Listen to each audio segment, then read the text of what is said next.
नाज़रीन, चाइना में जो मुलाकातें हुई हैं, अब वो मैसेजेस जो है वो अरब्स के साथ डिलीवर किए जा रहे हैं, अरब्स के साथ मुलाकातें की जा रही हैं और इसकी बहुत बड़ी सिग्निफिकेंस है, बहुत बड़ी ये डेवलपमेंट है कि वो लिंक हो रही है चीजें, क्योंकि अरब्स की कोई नुमाइंदगी वहां पर नहीं थी और अब अरब्स तक ये बातें जब पहुंचाई जा रही हैं। देखिए, चाइना जो है वो ये वीक जाहिर है कि गैर मामूली वीक था, शो ऑफ द सेंचुरी था। तो चाइना ने जो टेक्नोलॉजी, जो सोफिस्टिकेटेड वेपन्स, जो लेटेस्ट जिस सिस्टम्स के साथ वो सामने आए हैं, लेटेस्ट टेक्नोलॉजी के साथ सामने आए हैं, जितनी टेक्नोलॉजी, जितने वेपन्स उन्होंने दिखा दिए हैं, उसके साथ पूरी दुनिया हिल गई है। ये बात तो बिल्कुल तय है कि दुनिया हिल गई है जो कुछ चाइना ने दिखा दिया है, क्योंकि इससे पहले ये चीजें चाइना की जानब से नहीं दिखाई गई थी। जो मिसाइल्स वो लेकर आए हैं, जो ड्रोन्स वो लेकर आए हैं, जो टैंक्स, हेलीकॉप्टर्स और बैलिस्टिक मिसाइल्स और फाइटर जेट्स, मतलब अमेरिका है, अमेरिका के पास सोफिस्टिकेटेड वेपन्स हैं। अब उसके मुकाबले के या शायद उनसे भी बेहतर चाइना दुनिया के सामने लेकर आ गया है। लेकिन इसके साथ कल से एक और सवाल भी घूम रहा है और वो ये है कि क्या ये चाइना ने अपनी सारी टेक्नोलॉजी दिखा दी है या इसके पीछे कुछ और भी अभी बचा हुआ है जो अभी चाइना ने दिखाया नहीं है। यानी जितना दिखा दिया है उससे तो दुनिया हिली हुई है।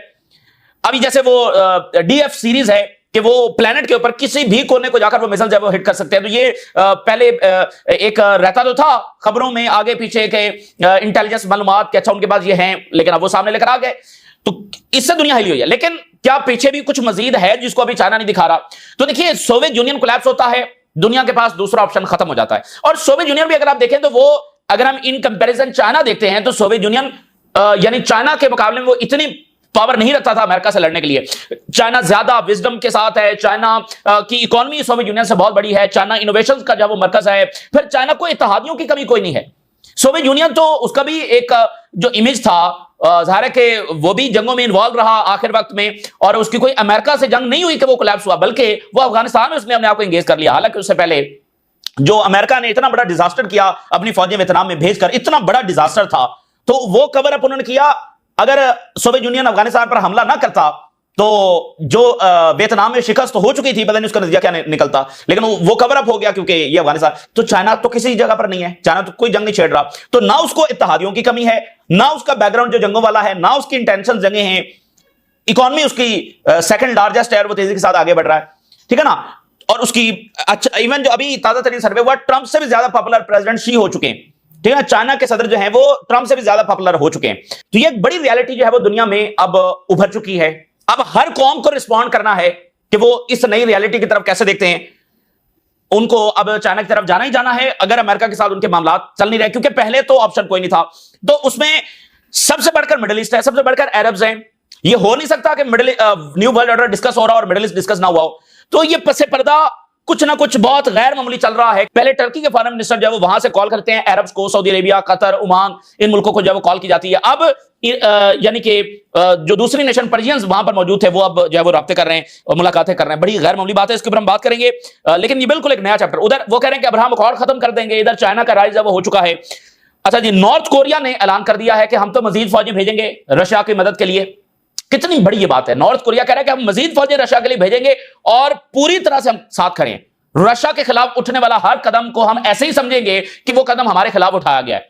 ये नॉर्थ कोरिया ने, किम जोंग अन ने जब प्लान कर दिया है और वहां पर कोalition ऑफ विलिंग की आज मीटिंग हो रही है, जिसके बाद उन्होंने ट्रंप को कॉल करनी है और वो पता नहीं क्या वहां पर फैसला करते हैं। और चाइना ने कहा है कि हम क्यूबा और वेनेजुएला के साथ खड़े हैं पूरी तरह से, वेनेजुएला और क्यूबा। तो यहां पर अगर आप देखें तो दो बड़ों की लड़ाई है और अमेरिका जो है वो चाइना के गिर्द घेरा तंग कर रहा है, अपनी जो अस्करी घेराव है वो चाइना के गिर्द कर रहा है। और उसके जवाब में चाइना अब अमेरिका को घेर रहा है।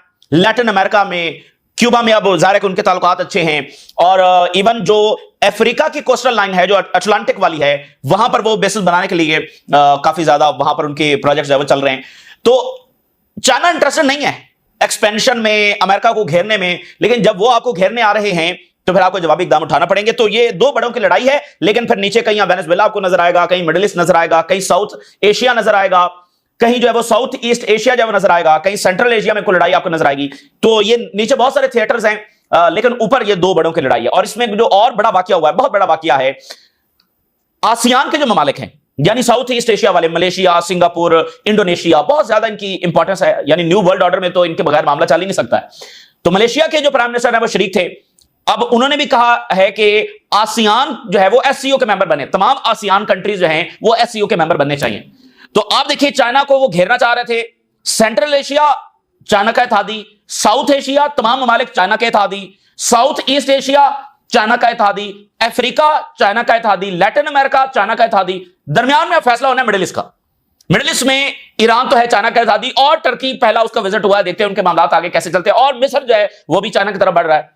अब मिडिल ईस्ट का फैसला ओवरऑल यानी कि खलीजी रियासतों ने फैसला करना है कि उन्होंने क्या करना है, ठीक है ना। ये इस तरह से मामला चल रहे हैं, और इसी में अब गजा, इसी में फलस्तीन, इसी में मामला देखे जाएंगे।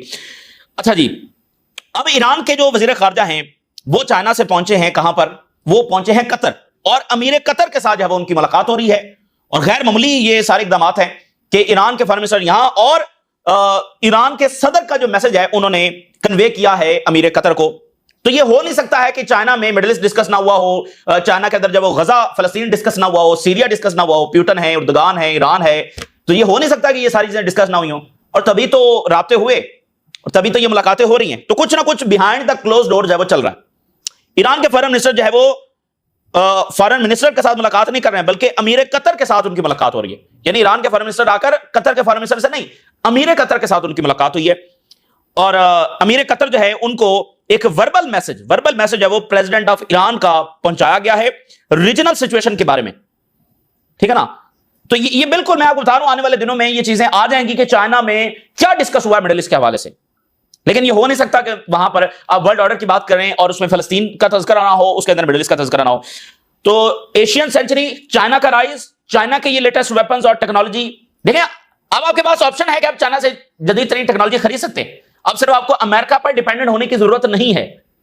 तो फिर ये चीज है ना, सब कुछ चीजें जो बदल के रख देगी। अच्छा जी, इसी दरमियान ईरान कह रहा है कि हम पूरे तरीके से जब तैयार हैं, और ईरानियन आर्म्ड फोर्सेस कह रही हैं कि आवर फोर्सेस जो है वो ग्रेटर और स्ट्रॉन्गर हुई हैं, जो जंग हुई है इसराइल के साथ उसके बाद ज्यादा ताकतवर हैं और ज्यादा स्ट्रॉन्ग हैं। और इसराइल जो है वो ईरान को अंदर से अनरेस्ट करने के लिए inflame the atmosphere inside Iran, बहुत सारे ऐसे इकदाम उठा रहा है कि अंदर से जब ईरान को डिस्टेबलाइज किया जाए। इजरायली सिंगर जो है, वैसे वो फ्रेंच सिंगर हैं लेकिन प्रो इजराइल उनका स्टांस है फ्रेंच सिंगर लेकिन प्रो इजराइल स्टांस की वजह से टर्की ने उनका जो कंसर्ट है वो बैन कर दिया है। Turkey bans concert of French singer over pro Israel stance, ये इंपॉर्टेंट है, ठीक है ना। तो टर्की भी काफी इकदाम उठा रहा है। नॉर्वे और अमेरिका का फड्डा पड़ा हुआ है, क्योंकि नॉर्वे ने एक बहुत बोल्ड स्टेप उठाया। नॉर्वे ने अमेरिकन कंपनी के साथ अपनी इन्वेस्टमेंट्स निकाल ली जो इजराइल की मदद कर रही थी, इजरायली कंपनी नहीं, American. US slams Norway fund over caterpillar divestment tier two Israel. वो फटा प्रॉपर वहां पर नॉर्वे और अमेरिका का पड़ा हुआ, मामूली बात नहीं है कि नॉर्वे ने फिलिस्तीन के लिए अमेरिका से जो फटा ले लिया है। फिर वहां पर ट्रंप को एक और शिकस्त हुई है अमेरिका में। एक तो टैरिफ जो है उसमें अदालत का फैसला ट्रंप के खिलाफ आया, वो सुप्रीम कोर्ट में जा रहे हैं। लेकिन एक और फैसला आ गया, जो यूनिवर्सिटीज के खिलाफ कैंपेन चल रही थी और पूरी ताकत का इस्तेमाल ट्रंप इंतजामिया ने किया, वीजे रिवोक किए, गिरफ्तारियां हुई, मतलब जितनी ताकत इस्तेमाल हो सकती थी उन्होंने की। हार्वर्ड यूनिवर्सिटी के खिलाफ सबसे ज्यादा कैंपेन चल रही, तो हार्वर्ड यूनिवर्सिटी ने अदालत में जाकर वो बैटल भी जीत ली है। ट्रंप के पास जो सबसे बड़ा वेपन था वो ये था कि $2 बिलियन का जो रिसर्च फंड था उसको सस्पेंड कर दिया था ट्रंप इंतजामिया ने। तो हार्वर्ड ने कोर्ट में जाकर वो जो है रिवर्स करवा लिया। Harvard wins court battle over $2 billion research grant suspension, ठीक है ना। अब वो यानी ट्रंप इंतजामिया उसमें भी फंस गई है। वो जो फैसले कर रहे हैं वो अदालतें जब उसको रिवर्स करती चली जा रही है। तो यहां पर भी ये सारी कैंपेन चल रही थी कि फलस्तीन के हवाले से कोई आवाज ना उठाई जाए, और फंडिंग कट करके सबसे ज्यादा था कि उनको यूनिवर्सिटीज को प्रेशराइज किया जा सके। तो वो फंडिंग वाला मामला भी, तो ये भी काफी ट्रंप को बड़ी शिकस्त हुई है। अच्छा, इसी दरमियान जब हैरड्स ने एक आर्टिकल लिखा है वो मैं आपके सामने रखना चाहता हूं। हैरड्स ये कह रहा है कि कैसे इजराइल जो है वो पॉइंट ऑफ कोलैप्स को पहुंच रहा है, ठीक है ना। ये बहुत ही गैर मामूली है, हर तरफ डिस्कस हो रहा है। तो हैरड्स कह रहा है Israel headed eyes open toward disaster, खुली आंखों के साथ इजराइल जब वो डिजास्टर की तरफ जब बढ़ रहा है, बहुत बड़ी तबाही की तरफ इजराइल जब बढ़ रहा है। हैरड्स ने जब वो स्टॉक वार्निंग जारी की है कि इजरायली ऑक्यूपेशन जो है with open eyes toward disaster की तरफ जा रही है, और ये डे बाय डे ये डिजास्टर जो है वो और ये जो नुकसान है, जो डैमेज है वो गहरा होता चला जा रहा है। और अब 2 साल तकरीबन जो है वो पूरे हो चुके हैं। हैरड्स ने ये आर्ग्यू किया कि जो इजरायली लीडरशिप की जानिब से गोल्स डिक्लेयर किए गए थे to defeating Hamas, restoring security control and bringing back the captives have lost the meaning, ये तो अब अपने मानी ही खो चुके हैं। ना वो हमास को शिकस्त दे सके हैं, ना को स्टेबिलिटी ला सके हैं, और ना ही कैप्टिव्स को वापस ला सके हैं। और even mounting destruction and human sufferings हो रही हैं, लेकिन कामयाबी हासिल कोई नहीं हुई है। और फिर वो आगे उन्होंने बहुत सारे नए इंकशाफात किए हैं। कंट्रोवर्शियल जो चीजें हैं यानी वॉर क्राइम से रिलेटेड वो भी उन्होंने रख दी हैं। एक उरीवा फोर्स है इजराइल की, ये किस तरह से इजरायली जो फौजी हैं उनको टनल्स में भेज रही है, बूबी ट्रैप बिल्डिंग्स में भेज रही है, जिससे शदीद तरीन इजरायली फौजियों का जानी नुकसान हो रहा है। और ये फोर्स जो है वो फलस्तीनियों को ह्यूमन शील्ड के तौर पर भी इस्तेमाल कर रही है। ये भी हैरिस ने लिख दिया। और आप जरा अंदाजा करें कि इजराइल इल्जाम फलस्तीनियों पर लगाता था कि ये ह्यूमन शील्ड के तौर पर इस्तेमाल कर रहे हैं, और अब हैरिस लिख रही है कि नहीं, इजराइल जब इस्तेमाल कर रहा है। तो ये असल बहुत बार ऐसा साबित हुआ है कि जो इजराइल इल्जाम दूसरों पर लगाता है असल में वो खुद कर रहा होता है। जैसे ईरान पर यह इल्जाम था कि जी ये तो इन्होंने अपने जो मिलिट्री इंफ्रास्ट्रक्चर है वो बनाया हुआ है सिविलियन एरियाज में, हमास को जैसे वो इल्जाम लगाते हैं। तो बाद में पता चला जब ईरान ने हमले किए तो इनका जो सारा मिलिट्री इंफ्रास्ट्रक्चर है वो बिल्कुल पॉपुलेटेड एरियाज के अंदर निकला। ये पहली बार दुनिया के सामने आया। तो ह्यूमन शील्ड असल में इजराइल जब इस्तेमाल कर रहा है, यानी वो ये कह रहे हैं कि इतना ज्यादा जुल्म करने के बावजूद इजराइल को कोई गेन हासिल नहीं हो रहा है। और इजरायली जो सिक्योरिटी ऑफिशियल्स हैं वो ये जानते हैं, वो रिकॉग्नाइज करते हैं the limits of the war, कि उनके पास वो अल्टीमेट पावर नहीं है जिसको वो डिक्लेयर करते हैं। उनको पता है कि देयर आर लिमिटेशंस, लेकिन वो ट्रूथफुली इजरायली सेटलर के सामने ये हकीकत रखने में नाकाम हुए हैं। उन्होंने जानबूझकर यह हकीकत छुपाई है कि जो हम डिक्लेयर करते हैं वो अचीव नहीं किया जा सकता है। और एवरी ब्रांच जो है इजरायली सिक्योरिटी एस्टेब्लिशमेंट की वो ये कह चुकी है कि सीज फायर कर लेना यही इजराइल के मफाद में है। इवन अगर पार्शल डील भी करना पड़ जाए तो भी ये है मफाद में है। और सबने ये कहा है कि अगर जंग जारी रहती है तो हैवी कॉस्ट जो है उठाना पड़ेगी, including the loss of soldiers and captives. Israeli मजीद फौजी मारे जाएंगे और कैप्टिव्स भी उसके अंदर जब मारे जाएंगे। और एग्जॉस्ट हो चुकी है मिलिट्री और रिसोर्सेज की बहुत ज्यादा कमी है, और risk of indefinite military rule in Gaza. तो जैसे जर्मनी ने जो बैन लगाया है उस पर जो रिपोर्ट्स आ रही हैं कि इजरायली टैंक्स और ड्रोन्स है वो जिस तरह से नकारा हो चुके हैं। फिर वो लिख रहे हैं कि नेतन्याहू का जो पॉलिटिकल सर्वाइवल है वो प्रायोरिटी है ओवर स्ट्रेटेजी, यानी रियलिटी को इग्नोर करते हुए वो अपनी पॉलिटिकल सर्वाइवल के लिए जो इकदाम जरूरी है वो कर रहा है। The need to end this war it's hurting Israel, Harris लिख रहा है। और आखिरी हेडलाइन हैरिस ने जो लिखी, वैसे लंबा चौड़ा आर्टिकल है लेकिन हमने मुख्तसरन आपके सामने रखा है कि जो इमेजेस गजा से सामने आ रही हैं, जो वीडियोस सामने आ रही हैं, तो बहुत बुरे तरीके से इजराइल की जो रेपुटेशन है वो वेस्ट के अंदर डिस्ट्रॉय हो रही है। Its decisions are being made in Jerusalem without serious और रिस्पॉन्सिबल फाउंडेशंस। इसके जो सारे फैसले हैं वो रियलिटीज को देखे बगैर, रिस्पॉन्सिबल फाउंडेशंस को देखे बगैर कि भाई कोई ये इस फैसले की कोई बुनियाद भी है या बस हवा में किए जा रहे हैं। तो ये हैरिस ने लिखा है कि पॉइंट ऑफ कोलैप्स को और डिजास्टर की तरफ जब इजराइल बढ़ रहा है। फिर अल जजीरा का एक एनालिसिस मैं आपके सामने रखता हूं, इजरायलियों के साथ क्या हो रहा है जब ये बैरूनी ममालिक जब ट्रैवल कर रहे हैं तो इनके साथ क्या हो रहा है। Israeli do not feel effective bans and boycotts in their pockets yet. Israeli जो हैं, स्पेशली जो एकेडमिया के इनके लोग हैं, बिजनेस कम्युनिटी है और बाकी एलीट है, दे आर रियली अफ्रेड, बहुत ज्यादा वो डरे हुए हैं अबाउट द बायकॉट्स अगेंस्ट इजराइल। और वो कहते हैं कि जब वो इजरायली पासपोर्ट को शो करते हैं, दिखाना पड़ता है ज़ाहिर है, तो you have to apologize and to say I regret my government policy. जहां जहां पर पासपोर्ट वो सामने रखते हैं साथ उनको यह जुमला भी बोलना पड़ता है कि हम अपनी गवर्नमेंट की पॉलिसी से एग्री नहीं करते। ये आज तक उनको नहीं बोलना पड़ा। I know that we are committing war crimes, ये वो कहते हैं हर जगह पर जहां जहां पर पासपोर्ट जो है शो करना पड़ता है। पीपल जो है इजरायली सेटलर जो है वो अब कंफर्टेबल महसूस नहीं कर रहे ट्रैवलिंग में, एंड जो एकेडमिक्स हैं आर कंप्लेनिंग कि फंड्स आर नॉट कमिंग, क्योंकि बहुत सारे फंड जब वो जंग में लगा रहे हैं और फिर एकेडमिया को बायकॉट्स का सामना है, ठीक है ना। यानी किसी कॉन्फ्रेंस है उसमें इजरायली आ रहा है तो वो कह रहे हैं भाई इजरायली नहीं चलेगा, इसको निकालें नहीं तो कॉन्फ्रेंस कैंसिल, तो उनके साथ ये हो रहा है। लेकिन इस सब के बावजूद 1/3 ऑफ इजरायली सपोर्ट जो है वो करते हैं, नेतन्याहू को सपोर्ट करते हैं। 1/3 इजरायली जो पॉपुलेशन है वो अभी भी नेतन्याहू को सपोर्ट करते हैं। They actually even by the narrative, वो जो सारा नैरेटिव है उसको भी बाय करते हैं। और आखिर में वो लिखते हैं कि बहुत सारी तब्दीली तो आ चुकी है लेकिन फिर भी एक बड़ा तबका है जो नेतन्याहू को सपोर्ट करता है। आखिरी तब्दीली क्या चाहिए? Once it will hit their bank account, जब ये जो बायकॉट्स हैं, जब सैंक्शंस हैं, जब बाकी इकदामात हैं, जब उनके बैंक अकाउंट्स को हिट करेंगे, once they will not be able to travel, जब उनके पर वीजा रिस्ट्रिक्शंस लग जाएंगी, may be then bans, boycotts and sanctions will be effective. जब उनके बैंक अकाउंट्स फारिग, जब उनके पर वीजा रिस्ट्रिक्शंस, तो ये वो लम्हा होगा जो बिल्कुल एक आखिरी इकदाम होगा और ये बहुत बड़ी तब्दीली इजराइल के अंदर ले आएगा। अभी उनको बहुत सारा मसला तो है कि वो पासपोर्ट शो करते हैं, अपनी आइडेंटिटी को छुपाना पड़ता है, बहुत सारी चीजें, लेकिन ये वाली जब सैंक्शंस लगेंगी और आने वाले दिनों में लगनी है जिस तरफ मामला जब वो बढ़ रहे हैं। और एनबीसी लिख रहा है इजराइल के हवाले से, Netanyahu prolongs the war to ensure his political survival. ये एनबीसी अमेरिकन मीडिया लिख रहा है। और इजरायली रिजर्व सोल्जर्स को वो कोट कर रहा है। इजरायली रिजर्व सोल्जर्स कह रहे हैं कि हम जेल जाना पसंद करेंगे over participating in attack on the city of Gaza, बजाय कि हम गाजा सिटी पर अटैक करें हम जेल जाएं, ये ज्यादा बेहतर है। ये ओवरऑल इजरायली फौज का मोराल है। तो ये तो रीजन में सारी चीजें हो रही हैं और इजराइल की जो स्ट्रेटजी है उसका नतीजा क्या निकलेगा। आलमी सतह के ऊपर भी एक भरपूर यानी कि सूरत हाल खराब है और जंगों और सारा मामला चल रहा है।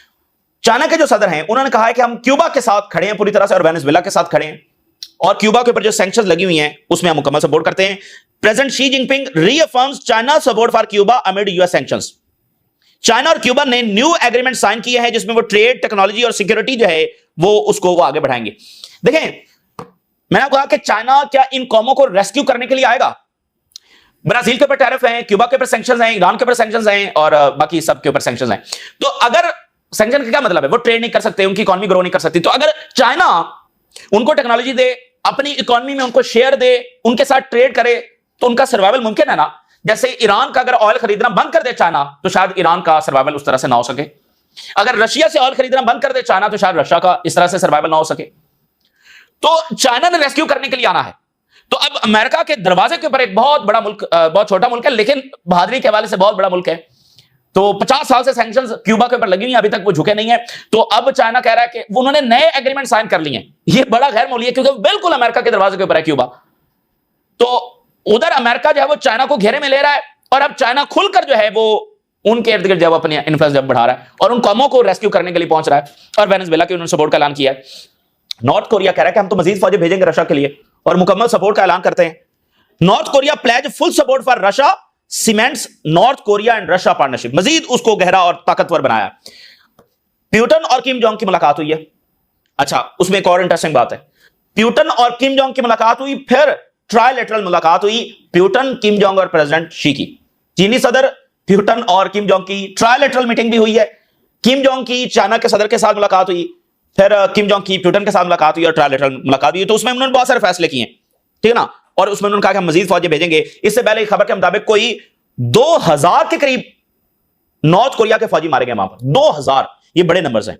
उसके बावजूद वो कह रहे हैं कि हम मजीद फौजें वहां पर भेजेंगे। ये सपोर्ट, ये इस बात को शो करता है कि कैसे ये तमाम ममालिक इस बात को अंडरस्टैंड कर रहे हैं कि ये सबकी एक कॉमन वॉर है और सबकी कॉमन डेस्टिनेशन है। उन्होंने कहा कि हर वो कदम जो रशिया के खिलाफ बढ़ेगा उसको हम यही समझेंगे कि ये हमारे खिलाफ बढ़ा है। और रिपोर्ट के मुताबिक ये इस सारे समिट में किम जोंग के ऊपर दुनिया के बहुत ज्यादा नजरें लगी हुई थी, यानी कवरेज जो है वो बहुत ज्यादा हुई है किम जोंग अन के विजिट के ऊपर, ठीक है ना। उसके ऊपर बहुत ज्यादा फोकस था कि वो क्या बात कर रहे हैं, क्या मुआहदे कर रहे हैं।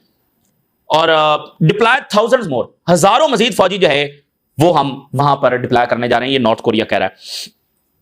तो ये जनाब अली इस वक्त की सूरत हाल है और वहां पर यूरोपियंस मुलाकात कर रहे हैं और प्यूटन ये कह रहा है कि अगर कामयाब नहीं होता, जो कि जाहिर नहीं होगा, तो हम अपनी जंग जारी रखेंगे। ये इस वक्त की सूरत हाल है, काफी वोलेटाइल सूरत हाल है और एक कोल्ड वॉर का आगाज हो चुका है। 3 सितंबर से कोल्ड वॉर का आगाज हो चुका है। आने वाले हफ्तों और महीनों में यह ज्यादा खुलकर जब आपको नजर आएगा।